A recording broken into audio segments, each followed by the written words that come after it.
시편 110편 1절부터 우리 4절까지의 말씀입니다. 우리 온라인의 성도님들도 주님의 은혜를 사모하시는 마음으로 우리 다 함께 크게 봉독하겠습니다. 여호와께서 내 주에게 말씀하시기를 내가 내 원수들로 내 발판이 되게 하기까지 너는 내 오른쪽에 앉아 있으라 하셨도다. 여호와께서 시온에서부터 주의 권능의 규를 내보내시리니 주는 원수들 중에서 다스리소서. 주의 권능의 날에 주의 백성이 거룩한 옷을 입고 즐거이 헌신하니 새벽 이슬 같은 주의 청년들이 주께 나오는도다. 여호와는 맹세하고 변하지 아니하시리라. 이르시기를 너는 멜기세덱의 서열을 따라 영원한 제사장이라 하셨도다. 아멘. 하나님의 말씀입니다. 하나님 말씀에 감사합니다. 자, 올 가정의 달을 맞아 가정이 교회입니다 라는 말씀을 이제 계속 전했습니다. 오늘 마지막 시간 우리 네 번째 말씀 함께 나눕니다.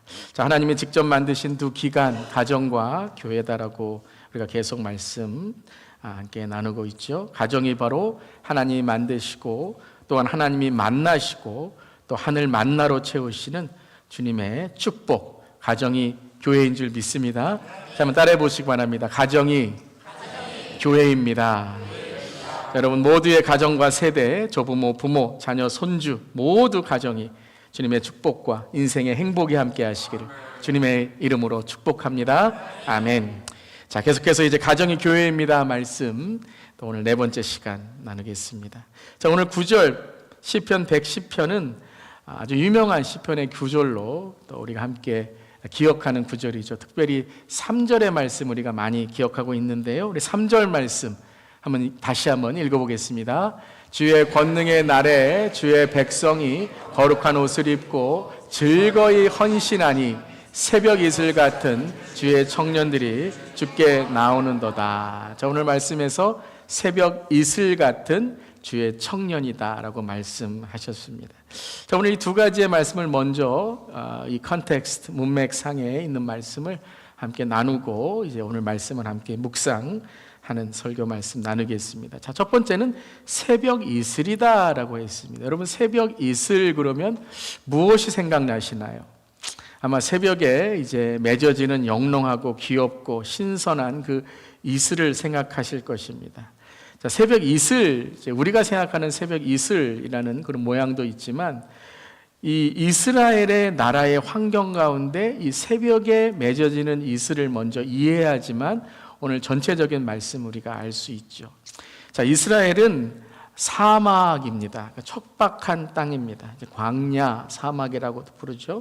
자, 우기에는 비가 많이 오기 때문에 사막일지라도 이제 물이 있게 되지만 이 건기 비가 내리지 않고 또 물이 없는 이 뜨거운 태양열에는 비 한 방울도 내리지 않는 이 가뭄이 계속되는 이스라엘의 땅입니다. 그러면 새벽이 이제 될 때 식물이 죽어야 될 텐데 이 새벽이 되면 다시 생물이 소생하게 되는 그러한 모습을 보게 됩니다.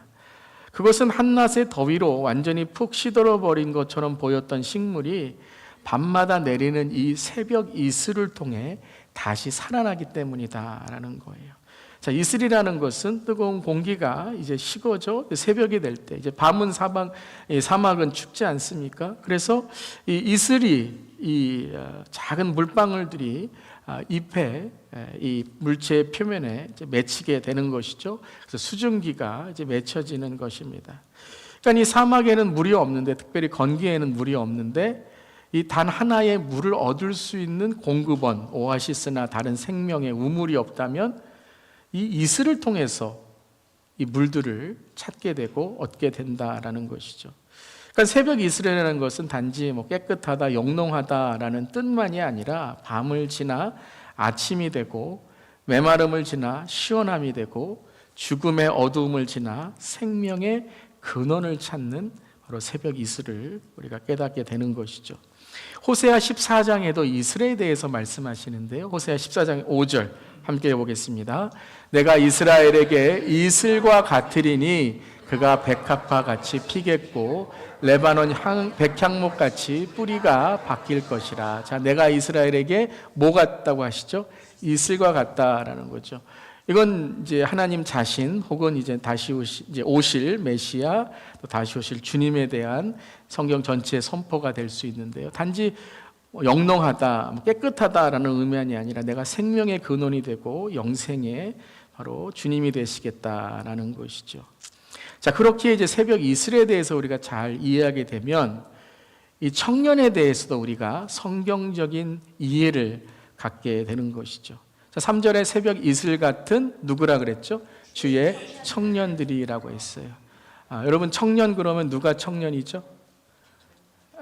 대학생들, 영어돌트 이렇게 우리가 청년들을 생각합니다. 물론 이 말씀에서 우리가 다음 세대의 청년들을 더 우리가 기도하고 그들이 이 영적인 세대로 일어나기를 또 우리가 선포해야 되는 줄 믿습니다. 근데 그것만이 아니라 성경에서의 청년, 특별히 오늘 시편 110편에 새벽 이슬 같은 주의 청년이라고 했을 때 우리가 이 청년이라는 것을 다시 한번 좀 정의했으면 좋겠습니다. 우리가 많은 경우에 청년 그러면 이제 한자로 청년 그러면 푸를 청자 그래서 나이의 청년을 말합니다. 때로는 이제 청년을 지나거나 또 청년을 확 지나거나 청년을 오래 지나거나 하게 되면 이 청년이라는 단어가 다가오지가 않는 것이죠.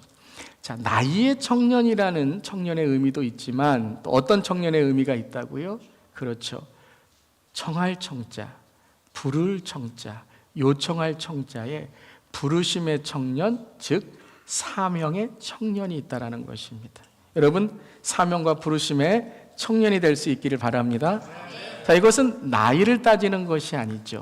자, 우리가 성경에 보더라도 갈렙과 같은 경우에는 85세에 청년들보다 더 비전과 사명을 갖고 이 산지를 내게 주소서라고 했던 청년들을 깨운 우리의 시니어의 모습을 보게 됩니다.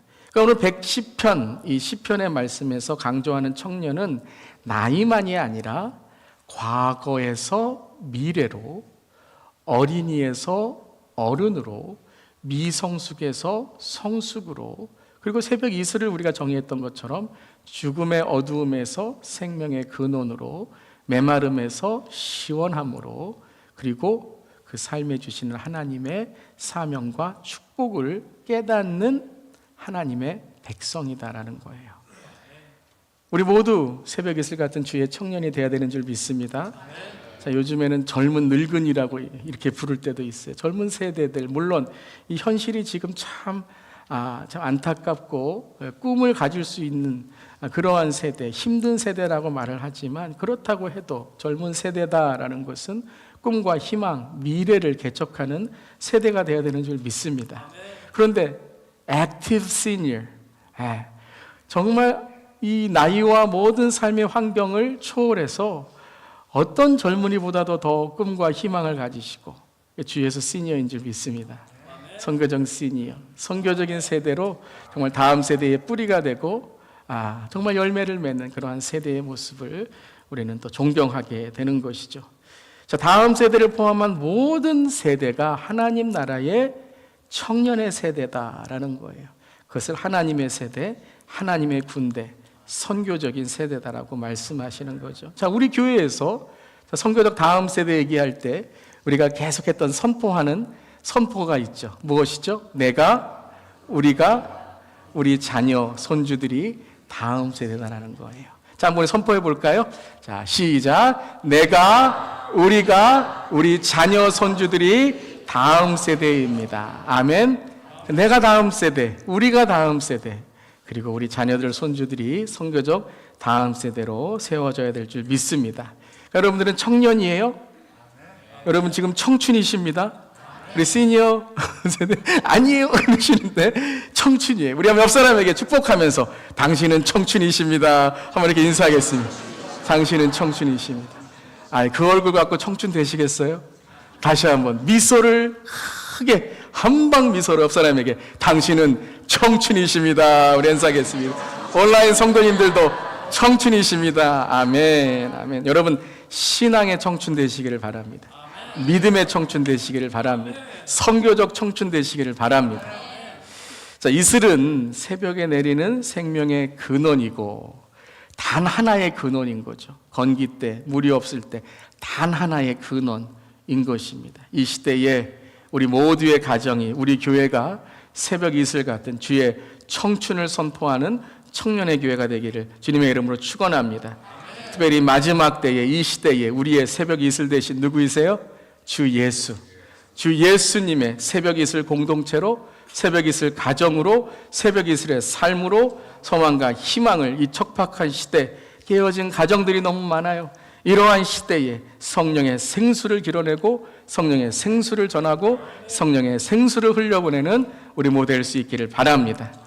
자, 그렇다면 이제 이 컨텍스트의 전체 그림 우리가 보았다면, 그리고 새벽 이슬 같은 주의 청년을 배웠다면, 이제 우리가 함께 말씀의 묵상으로, 묵상 포인트, 그렇다면 우리 모두가 어떻게 새벽 이슬 같은 교회, 새벽 이슬 같은 가정, 새벽 이슬 같은 청년의 삶이 될 수 있을까? 우리 말씀을 통해 이 성경적인 원리를 함께 배우고 나누고 실천할 수 있기를 바랍니다. 여러분, 성경은 원리와 원칙을 가르쳐 줍니다. 그러니까 원리 원칙은 뭐냐면 그것을 실행하고 적용하면 그대로 일어난다는 거예요. 믿으십니까? 믿는 대로 될지어다. 여러분, 성경을 그냥 소설처럼 읽고 그냥 어떤 우리의 지식만 쌓는 그러한 글로 읽는 경우가 있어요. 여러분, 그러니까 뭐가 없어요? 능력이 없는 거예요. 여러분, 말씀을 믿으시기를 바랍니다. 성경의 원리를 배우세요. 여러분의 삶에 원리를 배우고 원리를 적용하는 거예요. 그러면 영의 세계가 우리의 삶 속에 실제적으로 일어나는 성령의 체험과 능력이 될 줄 믿습니다. 아멘. 오늘 너무나도 찬양 은혜로웠어요. 십자가의 능력도 우리의 삶의 보혈의 능력인 줄 믿습니다. 자, 그렇다면 첫 번째, 이제 성경적인 원리, 어떻게 우리가 이 새벽 이슬의 생명의 능력을 얻을 수 있을까? 첫 번째 함께 읽겠습니다. 하나님의 주인 되심이 회복되는 가정이 돼야 된다는 거. 오늘은 이제 가정이 교회입니다의 시리즈 말씀이에요. 가정에 적용할 수 있는 겁니다. 자, 하나님의 주인 되심을 오늘 3절을 이렇게 시작했어요. 하나님의 주의 권능의 나래라고 했습니다. 주의 권능의 나래. 근데 오늘 말씀을 전체적으로 읽어보면 권능이란 단어가 3절에 처음 나온 게 아니죠. 1절을 통해서 2절까지 이 권능이란 단어가 나오게 돼요. 그러면 우리가 1절, 2절을 읽어야 되겠죠. 3절만이 아니라 다시 1절, 2절로 가서 1절, 2절 함께 읽어보겠습니다. 여호와께서 내 주에게 말씀하시기를 내가 내 원수들로 내 발판이 되게 하기까지 너는 내 오른쪽에 앉아있으라 하셨도다.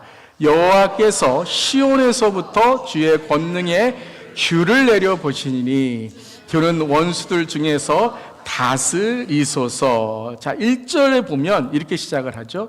여호와께서 누구에게 말씀하신다고요? 내 주에게 말씀하시기를 라고 시작합니다. 자, 여호와는 하나님을 뜻하죠. 창조주 하나님을 뜻해요. 그런데 내 주에게 말씀하시기라고 나와 있어요. 아니, 하나님을 주라고 우리가 부르게 된다면 하나님이 하나님에게 말씀하시는 건 아니겠죠. 그럼 이 내 주는 누구를 가리킬까요?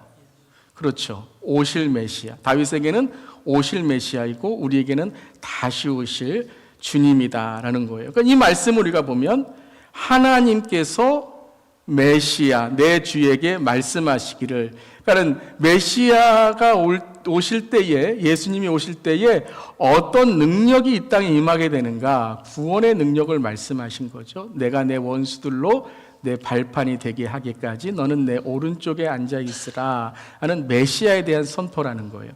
오늘 이제 110편은 메시아에 대한 시편이에요. 메시아 시편이에요. 다윗의 시편 중에 다윗이 말씀을 묵상하고 기도가 깊어질 때 영안이 열렸다는 거예요. 할렐루야.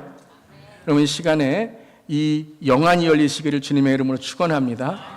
말씀을 그냥 글로 읽는 것이 아니라 이 말씀이 로고스, 예수가 되어 쉐마, 내 귀에 영적으로 들려 레마, 예수 그리스도를 깨닫는 영적인 눈이 열리시기를 바랍니다.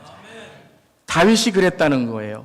다윗이 오늘 말씀을 단지 창조주 하나님만을 묵상하는 것이 아니라 이 말씀을 깊이 기도하며 영적인 눈으로 읽었을 때에 누구의 말씀으로 깨달았다고요? 누구의 말씀이 이 다윗에게 임하였다고요? 메시아, 예수님. 이제 후에 오실 예수님의 말씀을 영안이 열리게 됐다. 보게 되었다는 거예요. 그러면 그 메시아 예수님이 누구이신가? 2절 말씀에 여호와께서 시온에서부터, 이거는 하나님이 임재, 보좌를 뜻하는 거예요. 시온에서부터 주의 권능에 뭐라고 나와 있어요? 규를 내보내시리니. 그러니까 예수님께서 지금 주의 권능의 규를 하나님께 주셔서 그것을 붙들고 주의 원수들 중에서 다스린다, 심판하신다라는 내용이에요. 그러니까 단지 오실 메시아만이 아니라 다윗은 어디까지 봤어요? 다시 오실 메시아까지 봤다라는 거예요. 할렐루야. 근데 이 예수님께서 시온에서부터 주의 권능의 규를 보내시니, 여러분 규가 뭐예요? 규. 찬규, 한규, 민규. 저희 집에는 3명의 규가 있어요. 찬규, 한규, 민규. 규자 돌림인데요. 그 규가 아니라 이 규란 것은 지팡이란 뜻이에요. 지팡이란 뜻이에요. 근데 이 지팡이 규는 어떤 의미인가 하면 왕의 지팡이를 뜻해요. 여러분 이제 한국 사극에서는 이제 왕이 큰 지팡이가 아니라 작은 지팡이와 같은 것을 이제 들고 왕이 나갑니다. 이것을 이제 이 작은 규라고 말합니다. 그러니까 이제 한글 번역에서 이제 규라고 한 것이 긴 것보다는 좀 작은 지팡이를 의미하는데, 이제 규의 원래의 뜻은 큰, 우리가 중세 시대나 보면 왕이 큰 지팡이를 들고 자기의 왕권을 선포하는 거죠. 예수님의 무엇을 선포하는 거예요? 왕 되심을, 즉 예수님의 주인 되심을, 하나님의 주인 되심을 선포하고 있다라는 것입니다.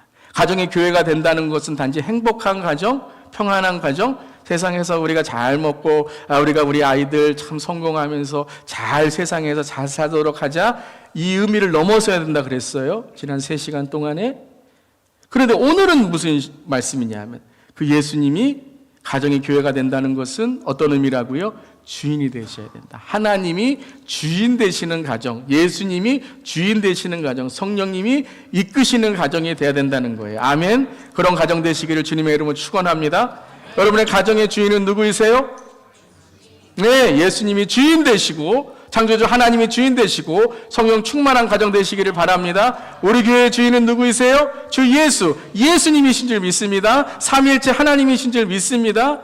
자, 예배가 주인된 가정이라는 것이 뭐예요? 이 규를 하나님께서 예수 그리스도께 주시고 이 지팡이로 바로 우리 가정의 주인 되신다는 것이 무엇이에요? 그것은 바로 예수 그리스도의 질서가 잡힌다는 거예요. 에베소서에 바로 그 질서를 말씀하셨죠? 부모를 공경하고 자녀를 말씀으로 양육하고 부부가 하나님의 사랑 안에 하나가 되고 하나님의 질서가 세워져야 된다는 거예요. 여러분 하나님의 질서가 세워지시기를 주님의 이름으로 축원합니다. 이 규가 세워져야 된다는 거예요. 질서, 역할이 세워져야 된다는 것이에요.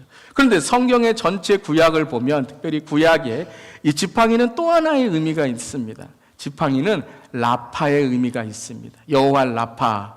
이게 무슨 뜻이죠? 치료의 하나님이란 뜻이에요. 치유의 하나님이라는 거예요. 즉 예수 그리스도께서 이 규를 통해서 우리를 치유하신다라는 거예요. 질서가 잡히면 치유가 일어나는 줄 믿습니다. 여러분 건강도 질서가 어긋나지는 게 뭐죠? 병이라는 겁니다. 우리의 삶에 우리의 몸에 있는 질서가 잘못되면 건강을 해치게 되고 건강하지 못하게 되는 거죠. 바로 하나님께 주신 우리의 몸, 우리의 질서, 그뿐만 아니라 마음의 질서가 뭐예요? 마음의 질서. 지난주에 말씀드렸죠. 마음을 지키고 마음이 깨끗하려면 무엇이 깨끗해야 된다고요? 생각.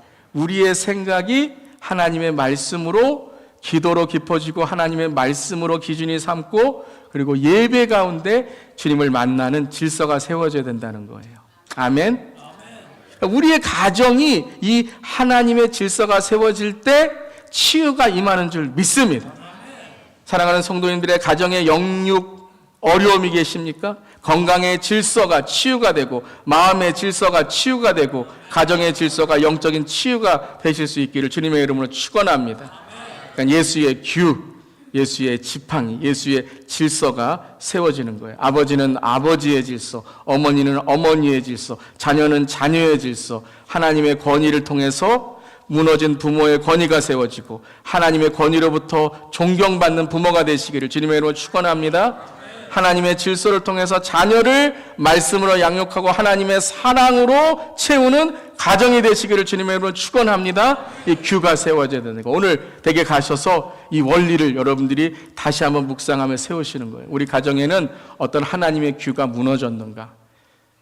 하나님의 그 규가 세워질 때에 오늘 치유가 일어나는 가정이 되시기를 주님의 이름으로 선포합니다. 아멘. 첫 번째는 규가 세워져야 된다. 권능의 날, 권능이 세워져야 된다고 말씀하셨습니다. 자, 두 번째 함께 읽겠습니다. 하나님의 거룩이 회복되는 가정. 무엇이 회복돼야 된다고요? 거룩이 회복돼야 된다는 거예요. 여러분, 오늘 말씀은 순서적으로 생각하셔도 돼요. 하나님의 질서가 회복되면 뭐가 회복되게 돼요? 거룩이 회복되는 거예요. 거룩이 회복되면 세 번째 포인트가 회복되는 거예요. 오늘 말씀 3절에 이렇게 시작을 하죠. 주의 권능의 날에 주의 백성이 무엇을 입어요? 거룩한 옷을 입고. 왜 옷이라고 말씀하셨을까요? 거룩한 옷이라고 말씀하셨을까요? 자, 신학에도 바울이 좋아하는 단어 중에 옷이라는 단어, 새 사람을 입으라라는 그런 말씀을 하세요. 우리의 옛사람을 어떻게 해요? 벗고 새 사람을 입으라라는 거예요. 그러니까 옷이라는 것은 벗고 입는 것이죠. 벗으면 그 옷은 뭐예요? 나를 떠나는 겁니다. 사랑하는 성도 여러분, 이 시간에 죄를 떠나고 죄가 회개되고 거룩한 삶이 되시기를 주님의 이름으로 축원합니다. 거룩한 옷이라는 것은 벗어야 될 것이 있다는 거예요. 그 옷을 벗으라. 그리고 우리에게 어떻게 하라고요? 바로 거룩의 옷, 하나님의 옷을 입으라. 하나님의 새 사람이 되라라고 말씀하시는 거예요. 성경에서 일반적으로 옷을 말할 때에는 그 사람의 신분과 직업, 그리고 마음과 영적 자세를 말씀하세요. 바로 우리의 신분이 변화되고, 직업이라는 것은 삶의 가치가 변화되고, 똑같은 직업일지라도 가치와 목적이 다르면 그것이 우리의 삶의 행복이 될 수도 있고 불행이 될 수도 있고 죄가 될 수도 있고 하나님의 영광이 될 수도 있는 거죠. 마음과 영적인 자세를 다시 한번 거룩한 옷으로 입으라는 거예요. 자, 그러면 지난 3주 동안에 함께 나누었던 인격의 옷은 무엇이죠? 인격의 옷이 뭐예요? 뭐가 제일 중요하다 그랬어요? 우리의 삶의 가정에서 예쁜 말, 언어, 말이라 그랬어요. 인격의 옷은 말이에요. 아멘? 내가 어떤 인격, 내 마음의 옷을 입었는가를 어떻게 우리가 볼 수 있어요? 그 사람의 말을 통해 볼 수 있어요. 그러면 거룩한 옷, 신앙의 옷은 무엇이죠? 하나님의 말씀입니다. 아멘? 하나님의 말씀의 옷을 입는 저 여러분 되기를 주님의 이름으로 축원합니다. 하나님의 규가 세워졌다. 하나님의 질서가 세워졌다. 그러면 무엇이 가정에 세워져야 돼요? 하나님의 말씀의 기준이 세워져야 돼요. 하나님의 가치가 세워져야 돼요. 성경적인 세계관이 세워져야 돼요. 이 시간 나사렛 예수 그리스도의 보혈능력을 선포합니다. 가정과 일터와 저 여러분의 삶에 하나님의 기준이 세워지시기를, 하나님의 가치가 세워지시기를, 하나님의 목적이 세워지시기를 주님의 이름으로 축원합니다. 이게 거룩의 첫 번째라는 거예요. 옷을 입고 성경을 어떻게 들고 목소리를 할렐루야, 이게 거룩이 아니라는 거예요. 물론 그게 우리의 거룩의 하나의 표현일 수는 있어요. 그렇지만 그것을 통해 우리의 삶이 변화되는 것이 아니라 우리의 삶의 거룩한 옷, 즉 죄의 옷을 벗고 죄의 말을 벗고 유치한 말을 벗고 함부로 말하는 생각을 벗고, 아멘? 거룩한 옷을 입어야 된다는 거예요. 거룩한 삶을 살아가야 된다는 것입니다. 사랑하는 성도 여러분, 하나님의 거룩이 회복되는 가정이 되시기를 주님의 이름으로 선포하며 기도합니다.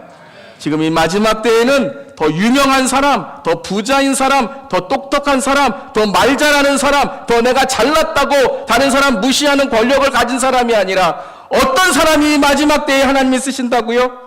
거룩한 사람이에요. 거룩을 회복해야 될 줄 믿습니다. 거룩한 사람이 누구예요? 청년이에요. 거룩한 사람을 하나님이 부르시고 구별되이 사용하시는 줄 믿습니다.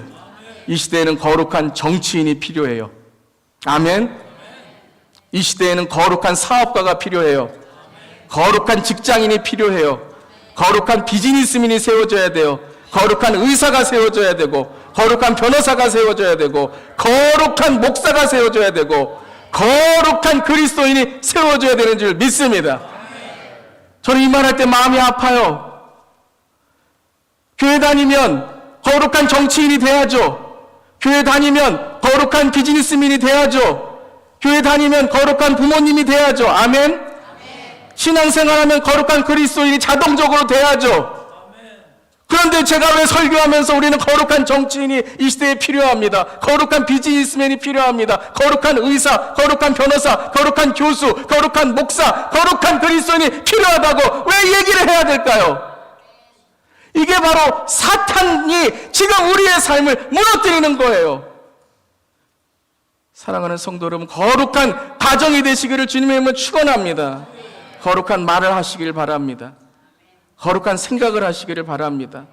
거룩한 사랑을 하시기를 바랍니다. 이 시대는 이 거룩을 잃어버렸어요. 몸도 정신도 영도 거룩을 잃어버렸어요. 거룩을 잃어버리면 음란하게 되는 거예요. 거룩을 잃어버리면 타락하게 되는 거예요. 하나님께 멀어지면 우리의 삶에 죄를 짓게 되는 거예요. 온통 미움과 시기와 질투와 비방과 우리의 정신은 스트레스로 쌓여있고 우리의 영은 우울한 그러한 영에 묶여있게 되고 악한 영에 붙들려 교회는 나오는데 지난주에 뭐가 있으면 말씀, 기도 다 여러분 우리의 삶에 거칠애가 된다고요? 은밀한 죄. 은밀한 죄. 거룩에서 제일 무서운 게 은밀한 죄예요. 겉으로는 우리 모두가 거룩한 척하지만 하나님 보시기에는 거북해질 수 있는 거예요. 아멘. 거룩한 목사 되기를 원합니다. 거룩한 그리스도인 되기를 원합니다. 거룩한 우리의 삶이 되기를 간절히 기도합니다. 악한 영에 붙들려 오늘 마음의 상처와 쓴뿌리로 깊은 영적인 묶임이 우리에게 있다면, 거룩하지 못한 모습이 있다면 이 시간 풀릴지어다, 사라질지어다, 끊어질지어다, 겸손할지어다, 사랑할지어다, 용서할지어다. 하지만 하나님의 사랑에 담대할지어다. 죄를 회개해야 돼요. 죄를 회개해야 돼요. 그 거룩함의 가정, 그럼 우리가 거룩함이 회복된 가정은 이제 하나님께서 오늘 3절에 또한 어떤 말씀을 하세요? 함께 읽겠습니다. 하나님의 기쁨이 회복되는 가정. 여러분, 기쁨이 회복되는 가정 되시기를 바랍니다. 자, 오늘 말씀 다시 한번 읽어볼게요. 주의 권능의 날에 주의 백성이 거룩한 옷을 입고 즐거이 헌신하니 새벽 이슬 같은 주의 청년들이 주께 나오는도다. 자, 첫 번째는 권능, 두 번째는 거룩, 세 번째는 뭐예요? 기쁨. 그게 오늘 새벽 이슬 같은 주의 청년들, 주의 군대, 주의 성도다라는 거예요. 여러분, 즐거움이 회복되시길 바랍니다. 오늘 특별히 예배를 섬기시는 우리 찬양대, 경찬팀, 방송팀, 모든 예배를 섬기시는 분에게 예배의 기쁨이 회복되시고 채워지시기를 바랍니다. 즐거움이라는 게 뭐예요? 즐거움. 우리는 즐겁다 그러면 감정적으로 즐거운 것을 말해요. 그래서 우리는 즐거움에 대해서 잘못 생각할 때가 있어요. 교회는 즐거우면 안 돼요. 교회는 웃으면 안 돼요. 그래서 다 지금 이 표정, 설교 들으실 때에도 엄숙한 표정, 엄숙해야 돼요. 경건해야 돼요. 하지만 우리 안에는 참된 기쁨이 있는 줄 믿습니다. 그러니까 우리가 기쁨을, 즐거움을 pleasure, 쾌락으로 생각하기 때문에 특별히 유교적인 이 우리의 문화권에서는 이 기쁨이라는 것을 조금 어떠한 이 쾌락적인 면으로 생각하기 때문에 우리가 많이 기뻐하거나 표현하거나 이런 것들을 우리가 오해할 때가 있는 것입니다. 자, 그러면 오늘 말씀에서 즐거이라는 단어는 어떤 단어하고 연결이 돼요? 헌신이죠. 즐거이 헌신한다는 거예요. 자, 여러분 가만히 보세요. 헌신 그러면 또 어떻게 생각해요, 우리는요?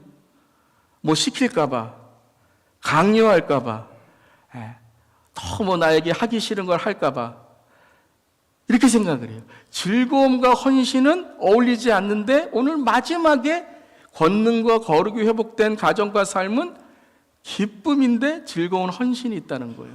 한번 묵상해 보세요, 여러분. 여러분의 단어로 한번 묵상해 보세요. 그냥 제가 풀어드리는 걸로 하지 마시고 어떤 단어로 바꿀 수 있을까요? 저는 이렇게 바꿨습니다. 하나님을 사랑하는 거예요.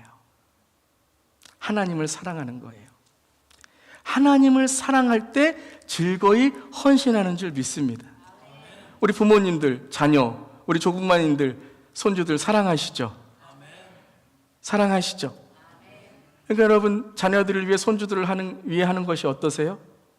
즐거이 헌신하는 거예요. 물론 몸으로는 힘들 수 있어요. 돈도 들 수 있어요. 때로는 내가 왜 일해? 하면서 조금 서운한 마음도 들 수 있어요. 그런데 내 안에 무엇이 그걸 극복하게 만듭니까? 사랑. 사랑이 희생하게 만들고 사랑이 즐거이 헌신하게 만든다는 거예요. 즐거이 헌신하는 사람은 보람이 있습니다. 즐거이 헌신하는 사람은 즐거움이 있습니다. 즐거이 헌신하는 사람은 기쁨이 있습니다. 즐거이 예배드리는 사람에게는 오늘 은혜가 있습니다. 즐거이 설교하는 목사에게는 오늘 성령의 은혜가 있는 줄 믿습니다. 사랑하는 성도 여러분, 오늘 사랑으로 즐거이 헌신하시길 바랍니다. 예배를 사랑하는 우리 찬양대 되시기 바랍니다. 예배를 사랑하는 우리 봉사팀 되시기를 바랍니다. 예배를 사랑할 때에 우리가 하나님의 예배, 하나님의 사랑으로 섬기는 즐거움이 있는 줄 믿습니다. 그럼 이 기쁨은 누가 주세요? 하나님이 주시는 거죠. 그러면 이 즐거움을 하나님께서 주시는 것만이 아니라 즐거이 헌신하는 자는 또한 어떻게 합니까? 다른 사람을 주님의 사랑으로 사랑하게 되는 거예요. 아멘. 아멘, 여러분. 우리 다음 세대를 한번 생각해 보겠습니다. 우리 다음 세대의 삶을 보면 정말 영적으로 우리가 기도를 합니다. 우리 다음 세대 영적 리더로 세워지기를 기도를 합니다. 그런데 우리 자녀들은, 우리 청년들은 고등학교만 졸업하면, 요즘에는 중학교만 졸업하면 교회에 안 나와요. 신앙생활을 멀리합니다. 참 여러분, 다음 생각할 때 정말 마음이 안타깝고 눈물이 날 수밖에 없어요. 교회 아니면 하나님을 배울 곳이 없고, 교회 아니면 기도할 수 없고, 교회 아니면 말씀을 들을 곳이 없는데 그들이 신앙에 멀어질 때에 이 세상에서, 이 세속적인 문화에서 어떻게 살아갈지 마음이 아프게 됩니다. 그럼 어떻게 우리가 다음 세대에게 영적 리더로 세우는 새벽 이슬 같은 주의 청년으로 세우고 기도할 수 있을까요? 저는 한번 우리 자녀들, 다음 세대가 가장 많이 말하는 단어를 한번 생각해 봤습니다. 여러분, 우리 다음 세대, 우리 자녀들, 손주들이 가장 많이 말하는 단어나 문장 중에 뭐가 있을까요? 제가 한번 생각해 봤어요. 뭘 제일 말하나? 그랬더니 이 말을 제일 많이 하는 것 같아요. I don't care. I don't care. 신경 쓰지 마. 신경 안 쓸 거예요. I don't care. 생각하지 않아요. 뭐 어떤 단어도 I don't care, I don't care 하는 거예요. I don't care. 왜 그들이 I don't care라고 말하는가? 이렇게도 말하더라고요. They don't care. My parents don't care.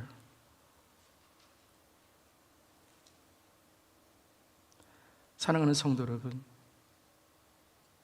하나님을 사랑할 때 영혼을 사랑해야 되는 줄 믿습니다.